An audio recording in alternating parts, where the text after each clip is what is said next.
Il est temps de lire les journaux parus ce lundi 21 mars 2022.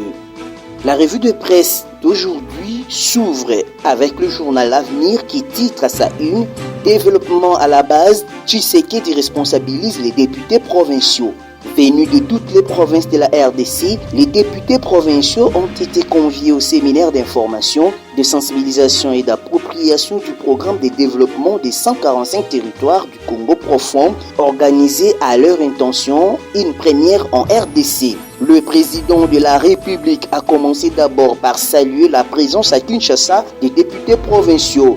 Dans son discours, Félix Tshisekedi a fait remarquer que plus de 7 Congolais sur 10 continuent à vivre sous le seuil de la pauvreté multidimensionnelle avec de fortes disparitions à ce jour entre les villes et le monde rural. Pour le président Tshisekedi, la mise en œuvre de ce programme de développement local de 145 territoires constitue une opportunité à saisir pour changer rapidement notre destin en tant que nation. Restons toujours dans le journal L'Avenir qui nous renseigne que drame de Lubudi et rivière Maïndomé, Sama Lukonde pour le renforcement des mesures de sécurité dans les transports et l'aménagement du territoire. Le chef du gouvernement a déploré les drames qui ont affecté la nation à la suite d'accidents mortels et incendies. À cette occasion douloureuse, les autorités politico-administratives avaient été instruites pour la prise en charge des victimes. Pour le Premier ministre, ces drames interpellent le gouvernement de la République quant à la nécessité de renforcer des mesures de sécurité dans les domaines des transports et de l'aménagement du territoire. Autant, il rappelle la problématique de l'urbanisation et celle du commerce du produit pétrolier dans les grandes villes de la République démocratique du Congo.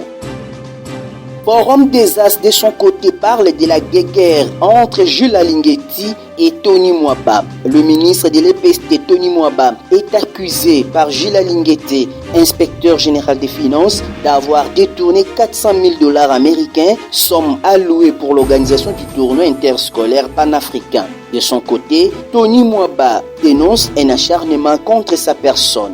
Le journal regrette que les deux proches du chef de l'État s'exposent sur la place publique et c'est l'image du gouvernement qui en prend un sacré coup. Pour Forum des As, ce jeu de ping-pong a la particularité toute malheureuse de mettre l'honneur et la crédibilité de la République à la place publique. Toujours dans Forum des As, l'on peut lire « Le gouvernement projette de relancer le transport maritime et fluvial ». Selon le compte-rendu du Conseil des ministres du vendredi dernier, le gouvernement congolais projette de redynamiser les transports maritimes et fluviaux.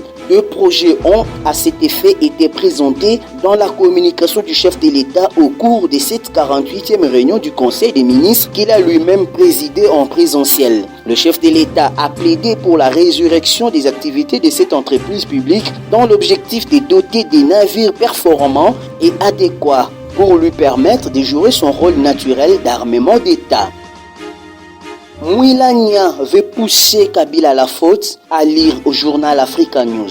À quelques mois de l'organisation des élections en République démocratique du Congo, les déclarations se multiplient et les provocations aussi, écrit le journal.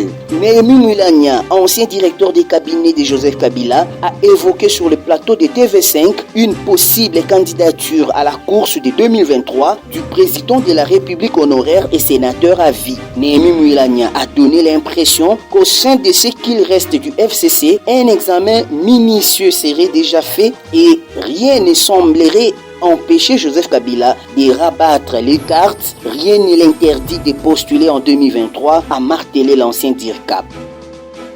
C'est tout pour cette revue de presse. Merci de l'avoir suivi.